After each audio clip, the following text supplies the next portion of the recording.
সিরাত এই কেন্দ্রিক প্রোগ্রাম সাধারণত রবিউল আউয়াল মাসে বেশি হয়। আমি মাওলানা চিন্তক আলেম, বিশুদ্ধ আলেম এবং মিডিয়া ব্যক্তিত্ব মাওলানা মামুন চৌধুরী সাহেবকে এই জন্য ধন্যবাদ জানাচ্ছি। তিনি এই গতানুগতিক ধারার বাইরে তিনি রবিউল আউয়াল মাস শেষ হওয়ার পরেই প্রোগ্রাম দিয়েছেন। যদিও আমরা মনে করি বা আমাদের এই উপমহাদেশের মানুষের সাধারণত একটা ধারণা যে রবির আলোচনা কেন্দ্রিক প্রোগ্রামগুলো রবিউল আউয়াল মাসে হওয়া উচিত, কিন্তু এটা আসলে ভুল। আল্লাহ তাআলা আমাদের নবীকে এমন শ্রেষ্ঠত্ব দিয়েছেন, যদি আমি দাবি করি তাহলে এটা কোনোভাবেই অত্যুক্তি হবে না যে কোনো একটা বছরে কোনো একটা মাস, সেই মাসের কোনো একটা সপ্তাহ, সেই সপ্তাহের কোনো একটা দিন, সেই দিনের কোনো একটা ঘন্টা, সেই ঘন্টার কোনো একটা মিনিটের, সেই মিনিটের কোনো একটা মুহূর্ত আমাদের নবীর আজমতের জিকির থেকে খালি যায় না। কোথাও না কোথাও, পৃথিবীর কোথাও না কোথাও কেউ নামাজের মাঝে দুরূদ পড়ে পড়ে নবীর আজমতের জিকির করতে থাকে, কেউ আযানের মাঝে আশহাদু আন্না মুহাম্মাদার রাসূলুল্লাহ বলে আমাদের নবীর আজমতের জিকির করে, কেউ বা কোরআন কারীমের তেলাওয়াত করে করে কোরআনের পাতায় পাতায় ওয়া রাফা'না লাকা যিকরাক ইয়া আইয়ুহাল মুযাম্মিল বলে, ইয়া আইয়ুহাল মুদ্দাসসির বলে, এরপরে ওয়া মা আরসালনাকা ইল্লা রাহমাতাল লিল আলামিন বলে বলে কোরআন তেলাওয়াতের মাধ্যমে নবীর আজমতের জিকির করে, কেউ বা নাজায়েজ কাওয়ালির মাধ্যমে নবীর আজমতের জিকির করে, কেউ বা মাহফিলে বয়ানের মাধ্যমে নবীর আজমতের জিকির করে, কেউ নবীর শানে কবিতা লিখে, কেউ নবীর শানে প্রবন্ধ লিখে, কেউ বা নবীর শানে বয়ান করে করে, কিংবা কেউ নবীর শানের দাওয়াত দিয়ে দিয়ে, নবীর সিরাতের দাওয়াত দিয়ে, নবীর সুন্নতের দাওয়াত দিয়ে নবীর আজমতের জিকির পৃথিবীর কোনো একটা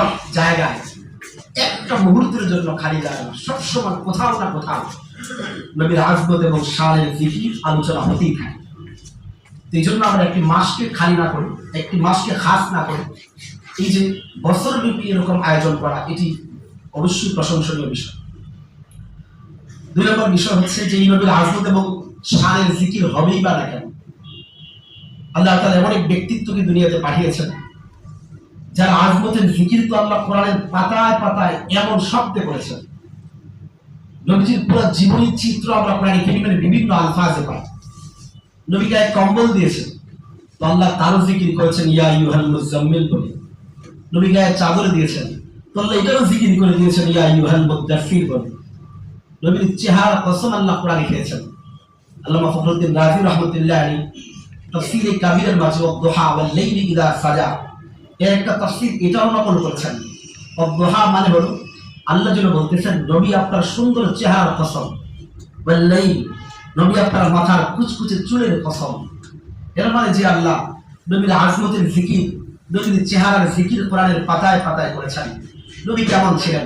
তো আল্লাহ বলেন ওয়া মা আরসালনাকা ইল্লা কাফাতাল লিন-নাস, আমি আপনাকে সবার জন্য পাঠিয়েছি।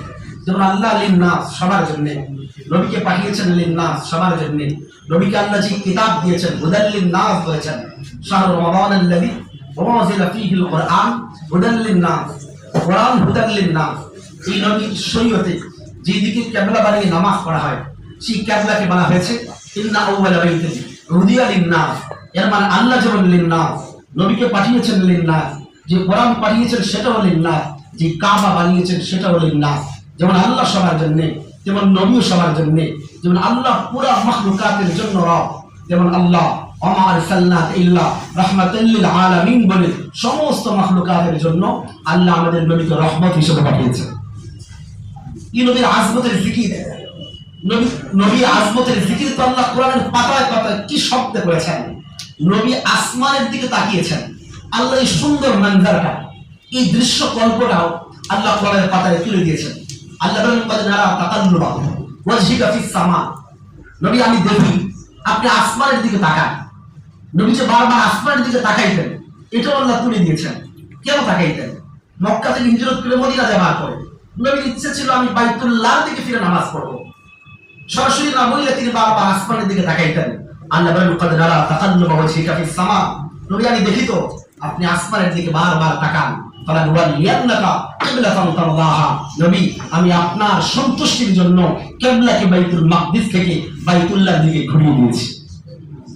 যে নবীর ইচ্ছাকে আল্লাহ এমন প্রাধান্য দিয়েছেন, নবীকে সান্ত্বনা দেওয়ার জন্য আল্লাহ এটাও বলে দিলেন, বলে সাউফা ইউতিকা রাব্বুকা ফাতারদা। নবী, আমি আপনাকে এত দেব যে আপনি খুশি হয়ে